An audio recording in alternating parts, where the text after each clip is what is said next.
Welcome to part 42 of the Legend of Zelda Skyward Sword playthrough. And still continuing our quest for the Thunder Dragon in this part. How will we... why did those not explode? Excuse me? Those ones didn't explode either. And... what the hell? You see that, right? Like, I'm confused. We've seen how big the blast radius is for these bombs. Yeah, it's not shattering the pots. Oh, now it shatters it. Now that the camera's looking at it. Oh yeah, I see what you're doing. That you're trying to hide stuff from me, Mr. Cameraman. Oh yeah. Now I have to do the same for this. I honestly don't remember if I'm just collecting these rupees just for the sake of collecting them, or if I really am trying to save up something that costs 1,200 rupees. I don't remember, but I think that's the max my wallet, at least in this playthrough, can be. Because you start off with a $300 wallet, and then you can get wallet upgrades, and that'll be 300 each. So I currently have 3 upgrades plus the default, making 1,200 max capacity. I don't know if it can go beyond that, because I really don't care, and it's almost near the end of the game. So whatever I want that costs 1,200 rupees, I really want, for some reason. Maybe it's so I can have enough money to feel good about myself for having a bunch of heart potions for the final boss. Maybe. That's probably the reason why, actually, now that I think about it. Yeah, no. The final boss is actually challenging, but it's a fun challenge. And it can be easily cheesed with button controls, I'm not gonna lie. Oh, button controls makes the final boss a joke, actually. But if it were the actual motion controls, that is exhilarating as fuck, actually.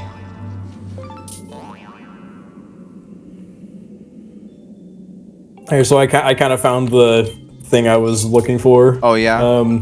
There was something also that I saw that was like a tweet from Nintendo a year ago, but like this was the main thing. I think this was actually from Doug Bowser himself, because he was asked like why they made the game $70, and he's like, "We look at what the game has to offer. I think fans will find this an incredibly full, deeply immersive experience. The price point reflects the type of experience that fans can expect when it comes to playing this particular game." Oh, yes. The most vague answer I've ever heard in my life. Yeah. Oh, man. But but I mean, like I said, it's something about how you can like shape the experience of not Breath of the Wild, of Tears of the Kingdom to be whatever you want and stuff, pretty much, and that's kind of why they made it more expensive and stuff. Because I don't know. Comment section. Now's your time. Explain what that means in a post Tears of the Kingdom world. Yeah.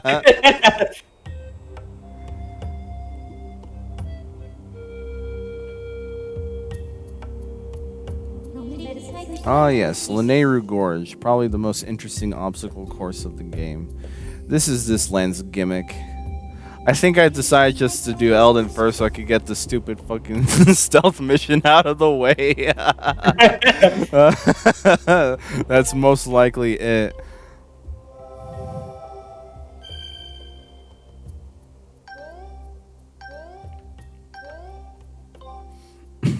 Yeah, if you couldn't tell from like the map outline right there, this place is purely designed with the intent of an obstacle course. So yay. We'll be doing that eventually after I blow up every single rock in the place. I guess I was very methodical in my playthrough, and I really wanted to blow everything up, or like do every single little detail-y thing there. I don't know why. Maybe people would criticize my gameplay if I just ignored shit. I don't know. Freaking... I know I would be complaining if I saw somebody else's Sonic Adventure playthrough didn't hit the ring capsule before the Emerald Coast whale chase. I would be very miffed about that. I know I would. It's like, come on, man. You couldn't get the ring capsule that was right there? Come on now. Come on. What, you missed the 3 ring capsules that are behind you at the start of Emerald Coast? I hate you now.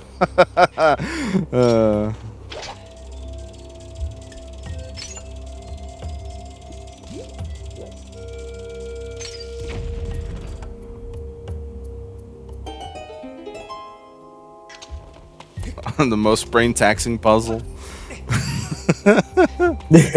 I like how this game has, like, I wouldn't say the most simplest puzzles, but they're somewhat simple. And then they just throw something really freaking obtuse that, like, nobody would ever freaking understand how to solve it unless you look at the guide. There's, like, nothing in between.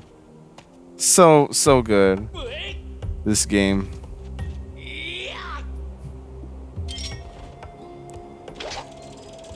See that shiny in the distance? Yeah. We're gonna get it. We're gonna get it. Oh, it's a key. We're gonna get it. We got it. It would be funny if you missed it.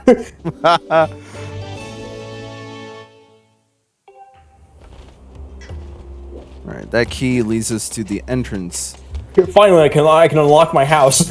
Oh, finally, yeah. Did you ever do the Link's house quest in Breath of the Wild? Oh, the one where you like buy it and get the materials for it and stuff. Right. Yeah. Okay, yeah. I did that too. It's nice. Yeah. Interesting, like I just found this out. I haven't seen it myself in game, but there's an NPC nearby like after you get your house, which some people have theorized is like his dialogue or just files that have been left in but never actually explored upon. Because from the dialogue that he says, it seems like there's an idea to have your own horse stable, and so he says stuff about keeping your horses there or something. But there's not an actual like horse stable mechanic or like the one that you can own yourself. So Interesting. yeah, found that fascinating. Well, at least with mods, people can put it back in. Yeah. I know because I have that mod. There's a mod that adds some little quality of life changes to like the quest itself, but also to like Link's house and stuff like that. It adds a person you can talk to get and store your horses and stuff, and they also gives you a pet chicken. Oh, that might have been where I've heard the thing then. If that mod is there to begin with, they probably got the files from that guy that was there in the first place. Maybe. Yeah, that sounds about right.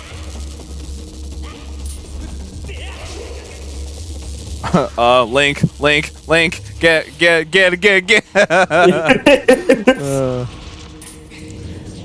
Yeah, you basically have to follow this cart around with the time shift stone on it, and try to make it to the end of the course.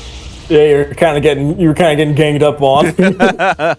Yeah, like each little section makes use out of both the combat and the dungeon items that you have gotten, and you essentially have all the dungeon items there. There is still one more dungeon in the game, but it's kind of non-traditional. It's really just meant for plot stuff. There's not even like a boss at the end of the dungeon, so it's only just there for the sake of the Triforce hunt, really, actually. But it's an interesting dungeon. We're not there yet because the game likes to pad itself out for really obligatory reasons. God, this shit is boring. Oh man.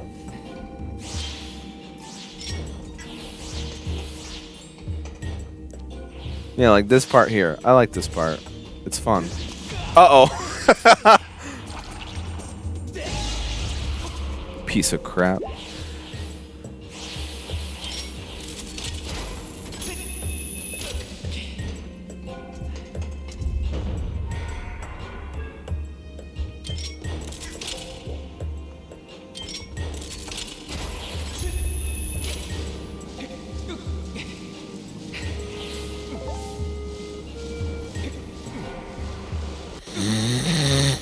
Oh. Oh yeah. It's very exhilarating. Climb that vine, Link. Get that energy plant, Link. Yeah, you can do it. Jumping in between the cracks with the wind ghost is a little jank. You do have to hold the stick in that direction. That's fine and all, but it's kind of odd. Like the feeling of jumping on the vines itself in any direction just kind of feels jank in itself. It's almost as like they're missing frames or any of that. I don't know. It looks weird, so it feels weird, you know?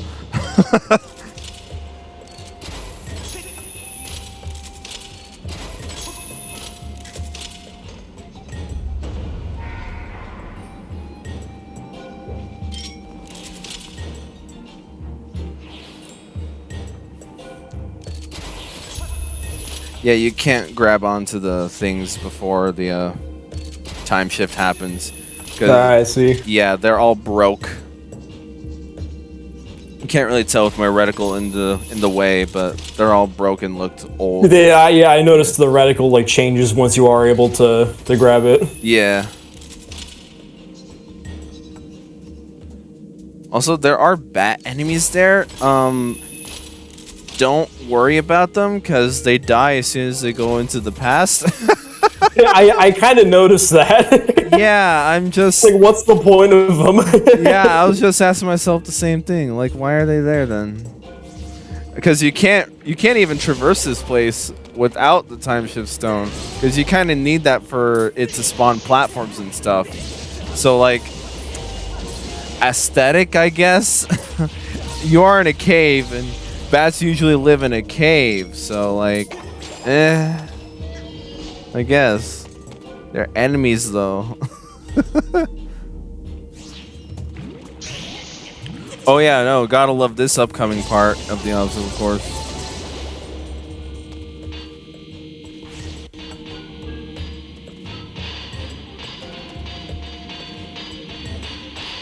Ouch. Don't get caught like that.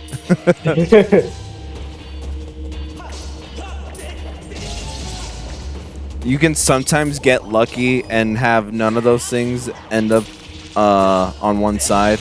They can all just be on the other side, and then you can go like that. So that's what I hope for. I think that's what I get with this upcoming set. I think.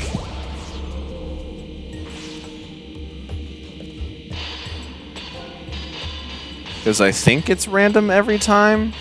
I don't know why it would be random, because it's on a predetermined path and on a set radius and all that. Ouch. Ouch. I really did not give a shit, did I?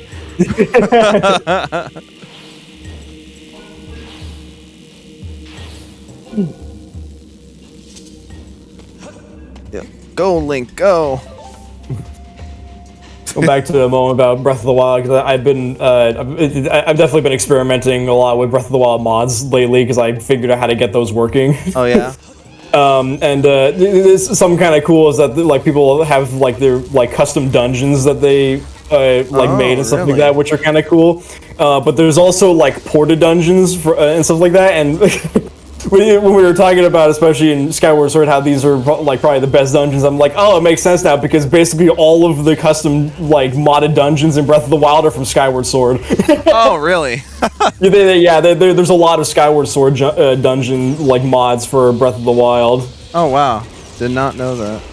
I should go look those up then. Yeah. Yeah, because those dungeons are legitimately fun. Hey, probably that idea of what I said. You know, just have the 5 3D Zelda games before Breath of the Wild. You know, just have a mode for them to be dungeons only. Get rid of all the stuff in between, like a dungeon speedrun or whatever. Yeah. The Breath of the Wild modding community can do just that. Pretty much. Yeah.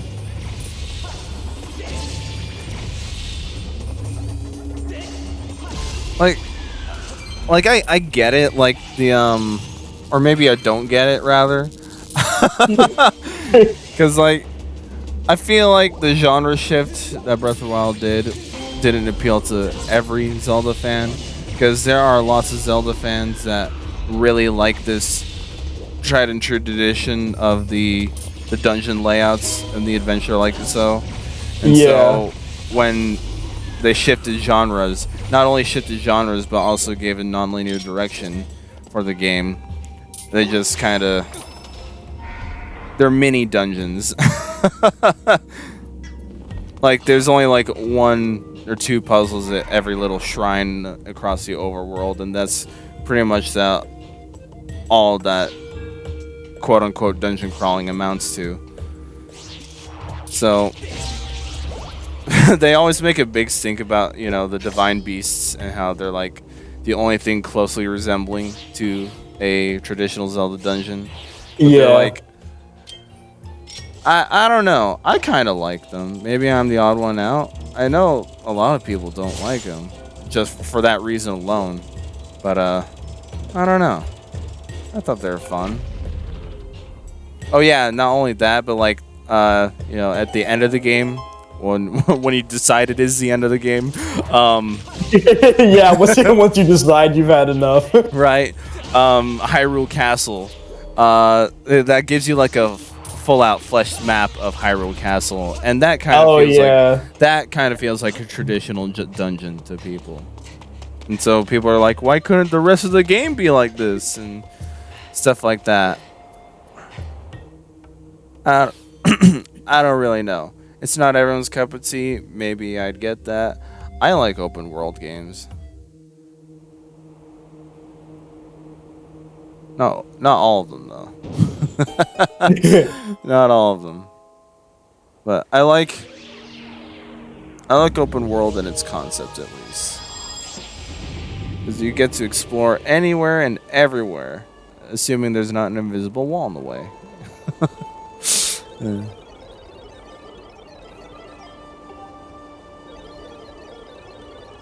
Alright, we did it. That's the end of the obstacle course. Yay! So yeah, we had to get that time shift stone all the way here to revive the Thunder Dragon, because apparently with time, the Thunder Dragon died. And so we had to revive him so he could teach the song. Teach the song, old man.